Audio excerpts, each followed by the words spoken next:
Allu Arjun arrest అంశం ఇప్పుడు పూర్తిగా రాజకీయ రంగు పులుముకుందా? రేవంత్ రెడ్డి కేటీఆర్ మధ్య బన్నీ నలిగిపోతున్నాడా? కేటీఆర్ వ్యాఖ్యల తరువాతే రేవంత్ రెడ్డి బన్నీని అరెస్ట్ చేయించారా అంటే అవునని సమాధానం ఇస్తున్నారు కొంతమంది సినీ రాజకీయ విశ్లేషకులు. ఈ నేపథ్యంలోనే ఇదే అంశం మీద మనం విశ్లేషణ చేసుకునేటువంటి ప్రయత్నం చేద్దాం. ప్రస్తుతం మనతో పాటున్నారు ప్రముఖ రాజకీయ విశ్లేషకులు, ప్రముఖ సీనియర్ జర్నలిస్ట్ దుర్గావడ్లమణి గారు. వారితో మాట్లాడాం. దుర్గారు నమస్తే అండి. దుర్గారు, ఇప్పుడు అల్లు అర్జున్ అరెస్ట్ అంశం ఏదైతే ఉందో అది పూర్తి స్థాయిలో రాజకీయ రంగు పులుముకుందని, అసలు రేవంత్ రెడ్డి కేటీఆర్ మధ్య అల్లు అర్జున్ నలిగిపోతున్నాడని, ఎప్పుడైతే అల్లు అర్జున్ రేవంత్ రెడ్డి పేరు మర్చిపోయారో దాన్ని ఉద్దేశించి కేటీఆర్ కొన్ని వ్యాఖ్యలు చేశారో, అంటే అసలు తెలంగాణకి ముఖ్యమంత్రి ఎవరో ఎవరికి పూర్తిగా తెలియట్లేదు, అందరూ కూడా గుర్తుపెట్టుకునే స్థాయిలో లేరు రేవంత్ రెడ్డి గారు అంటూ కొన్ని వ్యాఖ్యలు చేసినటువంటి నేపథ్యంలోనే ఆ వ్యాఖ్యలను సీరియస్గా తీసుకున్నటువంటి రేవంత్ రెడ్డి ఇప్పుడు ఈ అల్లు అర్జున్ అరెస్ట్ అంశాన్ని ఆయన దాని మీద ఫోకస్ చేసినట్లుగా కొన్ని వార్తలు అయితే వస్తూ ఉన్నాయి. ఏది ఏమైనప్పటికీ ఇటు రేవంత్ రెడ్డి ఇటు కేటీఆర్ మధ్య బన్నీ నలిగిపోతున్నారు అనేటువంటి వార్తలు వస్తున్న నేపథ్యంలో ఈ వార్తలను మనం ఎలా చూడాలి అంటే ఏం చెప్తారు? మీరు సాహిత్యం చదువుకుని ఉంటారు. నేను చెప్పేది ఏంటంటే, ఆరుద్ర గారు సమగ్రాంధ్ర సాహిత్యం రాశారు. మామూలుగా మన చిన్నప్పుడు కూడా మనకు తెలుసు, ఈగ ఇల్లు అలుగుతూ తన పేరు మర్చిపోతుంది, అందరినీ వెళ్ళి అడుగుతుంది. అట్లాగా మనకి కూడా ఎన్నో సందర్భాల్లో కరెక్ట్గా ఆ టైంకి ఆ పేరు మర్చిపోతాం. ఆ మనిషి ఎదురుగుండా ఉంటారు, మనిషి తెలుసు, అన్నీ తెలుసు, ఎంత ఆలోచించినా మీకు పేరు గుర్తురాదు, అంటే బ్లాంక్ అయిపోతుంది mind. It happens to everybody. అంటే ఉద్దేశపూర్వకంగా అల్లు అర్జున్ గారు సక్సెస్ మీట్లో రేవంత్ రెడ్డి గారి పేరు మర్చిపోతే దాన్ని హైలైట్ చేసినా ఓకే, ఒక అర్థం ఉంటుంది. కానీ మర్చిపోయిన దాన్ని తీసుకొని ఇప్పుడు కేటీఆర్ గారు కూడా అసలు తెలంగాణ ముఖ్యమంత్రి ఎవరనేది ఎవరికీ తెలియని పరిస్థితుల్లో రేవంత్ రెడ్డి గారు ఉన్నారు అంటూ ఆయన వ్యాఖ్యలు చేయడం, ఆయన వ్యాఖ్యల్ని రేవంత్ రెడ్డి గారు సీరియస్గా తీసుకోవడం, దానివల్లే అల్లు అర్జున్ కేసు మీద ఆయన ఫోకస్ పెట్టినట్టుగా కొన్ని వార్తలు వస్తున్నాయి. అసలు అదే అగ్నికి ఆజ్యం తోడైతే అంటారు కదా, అతను మర్చిపోయాడు అక్కడ, సరే జరిగిపోయింది. ఆ జరిగిన దానికి అగ్నికి ఆజ్యం తోడైనట్టుగా ఈయన దాన్ని ఎత్తి చూపించారు ఎవరు, కేటీఆర్. ఇప్పుడు ఏమైందంటే కేటీఆర్ పక్క ఈ రేస్ దాంట్లో ఇరుక్కున్నాడు ఆయన ఆ స్కామ్లో కదా. ఇక్కడ రేవంత్ రెడ్డి 1 year అయింది. అంటే ఎవరికి వాళ్ళ ఉనికిని కాపాడుకునే ప్రయత్నంలో ఇది హైలైట్ అయిందా? ఇప్పుడు బన్నీ వల్ల తెలిసి జరిగినా తెలియక జరిగినా ఒక తప్పు జరిగింది, సరే ఒక ప్రాణం పోయింది. గతంలో ఇలా స్టాంపీడ్లు ఎక్కడా జరగలేదా? భారతదేశంలో కావచ్చు, ప్రపంచవ్యాప్తంగా కావచ్చు, జరగలేదా? జరిగితే వాళ్ళకి ఎటువంటి శిక్ష వేశారు? అది కూడా ఆలోచించాలి మనం. ఇప్పుడు బన్నీ తప్పు చేశాడా ఒప్పు చేశాడా మీరు నేను కాదు నిర్ణయించాల్సింది కదా. ఒక కోర్టుకు మీరు వెళ్ళారు, కోర్టు నిర్ణయిస్తుంది, ఓకే అంతవరకు. కానీ గతంలో జరిగిన వాటికి ఏ రకమైన శిక్షలు వేశారు? అదొక ప్రశ్న. రెండోది, రేవంత్ రెడ్డి ఇవాళ బన్నీ ఇష్యూని భుజస్కంధాల మీద ఎందుకు మోస్తున్నారు? ఇన్ని అంశాలు రెడీగా ఉండగా ఆ మహిళ పోవడం ఎవరైనా సానుభూతి చూపిస్తారు. ఆయన ఇటు రేవంత్ రెడ్డి ఇటు కేటీఆర్ వారి రాజకీయాల కోసం బన్నీని టార్గెట్గా చేసుకున్నారా? బన్నీని ఉపయోగించుకుంటున్నారా రాజకీయాల కంటే? ఏం చెప్తారు? అంటే కేటీఆర్ ఒక రకంగా బన్నీని సమర్థించాడు మొన్న, అంతకుముందు. బన్నీ తెలిసి చేశాడో తెలియక చేశాడో ట్రాప్లో పడిపోయాడు. ఎవరు ట్రాప్లో? ఇటు రేవంత్ రెడ్డి ట్రాప్లో పడ్డాడు, అటు కేటీఆర్ ట్రాప్లో పడ్డాడు, అక్కడ జగన్ ట్రాప్లో పడ్డాడు. అంటే అది ఎలా జరుగుతుంది ఒక ఇన్సిడెంట్ అనే దానికి బన్నీనే ఉదాహరణ. అంటే జీవితంలో మలుపులు ఎలా వస్తాయి అంటే, ఇప్పుడు రేవంత్ రెడ్డి ఇప్పుడు ఎన్నున్నాయి, హైడ్రా ఇష్యూ ఉంది, ప్రజలు వ్యతిరేకంగా ఉన్నారు, రైతు బంధువునో ఏదో అది ఆ విషయంలో కూడా ప్రజలు చాలా అసంతృప్తితో ఉన్నారు. ప్లస్ 1 year అయిపోయింది, ఈయన ముద్ర కనిపించలేదు ఇంకా.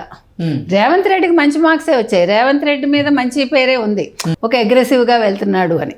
కానీ ఇది సరిపోదు. ఇంకో పక్క కేటీఆర్ మీద చాలా ఎలిగేషన్స్ ఉన్నాయి. మనం ఫోన్ ట్యాపింగ్ చూసాము, ఇప్పుడు ఈ ఫార్ములా ఉంది కదా, దీంట్లో ఈయన ఇరుక్కున్నాడు. కాబట్టి ఎవడికి వాడు వాళ్ళ ఉనికిని కాపాడుకోవటానికి ఇవాళ ఒక అస్త్రంగా ఎవరు పనికొచ్చారంటే నా దృష్టిలో బన్నీ పనికొచ్చాడు. ఈ బన్నీ ఇష్యూ ఏదైతే ఉందో అతని పేరు మర్చిపోవడం యాదృచ్ఛికంగా జరిగిన ఆ యాదృచ్ఛికాన్ని ఎవడికి వాడు అవసరాలకి వాడుకున్నాడా, రేవంత్ రెడ్డికి మండిందా, అంటే నా పేరు మర్చిపోతాడా, నేను ఒక ముఖ్యమంత్రిని ఆయన హర్ట్ అయ్యాడా, ఆ హర్ట్ అవ్వడంతో ఇంత ఇష్యూ జరుగుతుందా. మరో పక్క ఆయన అందరికీ కూడా వార్నింగ్లు ఇచ్చాడు, కాంగ్రెస్ వాళ్ళు ఎవరు ఇప్పుడు బన్నీ ఇష్యూ మాట్లాడొద్దని. పోలీస్ శాఖలో కూడా ఆదేశాలు వచ్చాయి, ఇలా ఎవరికి వాళ్ళు సినిమా ఇండస్ట్రీలో సినిమా వాళ్ళు కూడా దీని మీద స్పందించొద్దని. ఎందుకంటే తెలంగాణలో ఉండే వాళ్ళు స్పందిస్తే వాళ్ళకి ఇంకో రకంగా నెగిటివ్ అవుతుంది. ఇప్పుడు ఏమైందంటేనండి, రాజకీయమైనది ఎట్లా తయారైందంటే, మీరు ఒక వ్యక్తిని సపోర్ట్ చేసే ముందు నిజంగా మీకు స్నేహితుడైనా లేదు మీకు చుట్టం అయినా కూడా 1కి 10 సార్లు ఆలోచించుకోవాలి. నేను ఈ మాట అనడం వల్ల నా కెరీర్కి ఏమైనా నష్టం వస్తుందా, లేదు నా భవిష్యత్తులో నేను ఏదైనా కోల్పోతానా, దీనివల్ల నాకు వ్యాపారంలో ఏదైనా ప్రాబ్లం వస్తుందా, నా చదువుకు ఏదైనా ఆటంకం వస్తుందా, ఎన్ని ఆలోచించాల్సి వస్తుందంటే, అంటే రాజకీయం అనేది ఒక రాజకీయాలకే పరిమితం కాకుండా, రాజకీయ నాయకులకి పరిమితం కాకుండా వాళ్ళ చుట్టూ ఉండే వాళ్ళ మీద కూడా దాని ప్రభావం చాలా ఉంటుంది. కాబట్టి ఇప్పుడు చాలామంది తాము ఎవరైతే సపోర్ట్ చేశారో, కొంతమంది ఎందుకు సపోర్ట్ చేస్తామని బాధపడుతున్నారు. కమెంట్స్ చేసిన వాళ్ళు మేము కమెంట్స్ వెనక్కి తీసుకుంటున్నాము, బన్నీదే తప్పు అని కొంతమంది అన్నారు. అంటే ఇట్లా రకరకాల టర్న్స్ తీసుకుంటోంది ఇష్యూ. అంటే రేవంత్ రెడ్డి ప్రభావం ఏ రకంగా ఉంది, ఈ రాజకీయ ప్రభావం ఏ రకంగా ఉంది అనేది మనకి ఇవాళ బన్నీ ఇష్యూ అనేది మనకి తేటతెల్లం చేస్తుంది. అంటే ఇంకా మీదట ఇది ఇవాళ సుకుమార్ అన్న డైరెక్టరు నేను ఇంకా సినిమాలు చేయడం మానేయాలేమో అన్నాడు. అంటే ఎంత హర్ట్ అయితే మాట అంటాడు. అంటే మనం సినిమా అనేది వినోదం కోసం చూస్తాం. గతంలో సినిమా డైలాగ్స్ అనేవి వ్యక్తిగతంగానూ ఉండేవి, వ్యక్తులను ఉద్దేశించి ఉండేవి, వ్యక్తుల్ని కించపరుస్తూ ఉండేవి, రకరకాలుగా ఉండేవి. అది సినిమా వరకు పరిమితం అయ్యి దాన్ని మనం ఎంజాయ్ చేసి దాని సందర్భాన్ని బట్టి వాడుకుంటున్నాం, ఇప్పటికీ వాడతాం. కానీ కొన్ని డైలాగ్స్ తీసుకుని దానికి హర్ట్ అయిపోయారు, ఆ డైలాగ్స్ వల్లే ఈ సినిమాకి ఈరోజు ఈ గతి పట్టింది. ఇవన్నీ ఏంటండి, డైలాగ్గా చూడండి, ఒక సంఘటనగా చూడండి. ఒక సినిమాలో ఒక సీన్ ఉంటే సీన్గా చూడండి. దాన్ని మనకు ఆపాదించేసుకుని నన్నే అన్నాడనో లేకపోతే మిమ్మల్ని అన్నాడనో ఇంకెవరినో అన్నాడనో అంటే వ్యక్తిగత కక్షలకి కారణమైపోతున్నారు.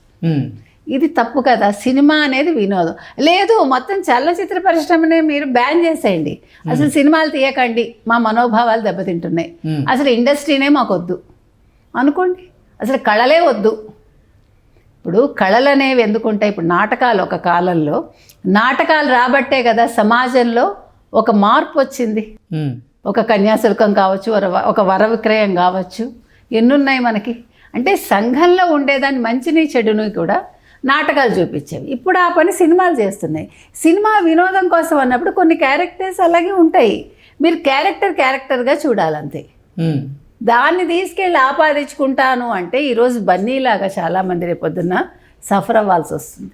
సో దీనికి ఎక్కడ మీరు పులి స్టాప్ పెడతారు అనేది ఇవాళ రేవంత్ రెడ్డి ఆలోచించాలి, అపోజిషన్ ఆలోచించాలి. దీన్ని ఏ రకంగా అంటే ఇప్పుడు బన్నీ అనేవాడు నిజంగా తప్పు చేసేసాడు, అంత ఘోరమైన తప్పు అనేది కూడా వీళ్ళందరూ ఆలోచించాలి. అంటే గతంలో ఎప్పుడు స్టాంపీడ్లు జరగలేదా, అది కూడా మనం ఆలోచించాలి. ఇవాళ బన్నీని మీరు టార్గెట్ చేస్తున్నారంటే ఇవాళ పోలీసులు పిలిచారు అతన్ని, సీన్ రిక్రియేట్ చేస్తామని అంటున్నారు. దేనికి సీన్ రిక్రియేట్ చేస్తాం మనం, నాకు అర్థం కాల. జరిగిపోయింది, అది కావాలని జరిగిందా ఎలా జరిగింది అనేది ఆల్రెడీ పోలీసులకు ఒక అవగాహన ఉంది. అది ఇప్పుడు చట్ట పరిధిలో ఉన్నప్పుడు ఇప్పుడు చూడండి, ఇవాళ మీరు అల్లు అర్జున్ని ఒక పోలీస్ స్టేషన్కి మీరు పిలిచారు, పిలిచినందువల్ల ఇవాళ ఏం జరిగింది, ఆ ఏరియా మొత్తం బ్లాక్ అయిపోయింది. ఇవాళ అక్కడ స్టూడెంట్స్ని అటువైపు రానివ్వట్ల, ఓన్లీ అక్కడ నివాసం ఉండే వాళ్ళనే వాళ్ళ వెహికల్స్నే వాళ్ళు అలౌ చేస్తున్నారు. అంటే పబ్లిక్ ఎంత నష్టపోతుంది, ఒక ఇష్యూ వల్ల పబ్లిక్ ఎందుకు సఫర్ అవ్వాలి. ఇవాళ పబ్లిక్ సఫర్ అయిందనే కదా కేసు వచ్చింది, మళ్ళా మీరు మరి పబ్లిక్ని ఎందుకు సఫర్ చేస్తున్నారు, ఇది కూడా మనం ప్రశ్నించాలి. అంటే ఒక అంశం అనేది ఎన్ని అంశాలతో ముడిపడి ఉంటుంది అనేది ఇక్కడ ఆలోచించాలి. ఇవాళ నా దృష్టిలో అయితే గతంలో చాలా ఇలాంటివి జరిగాయి, అతను కాంపెన్సేషన్ ఇస్తానంటున్నారు, పేరు మర్చిపోవటం అనేది యాదృచ్ఛికంగా జరిగింది. కాబట్టి దీని మీద రాజకీయ నాయకులు కూడా పునరాలోచించుకోవాలనేది మాత్రం మనం చెప్తాం. ఓకే అండి, థ్యాంక్ యూ సో మచ్.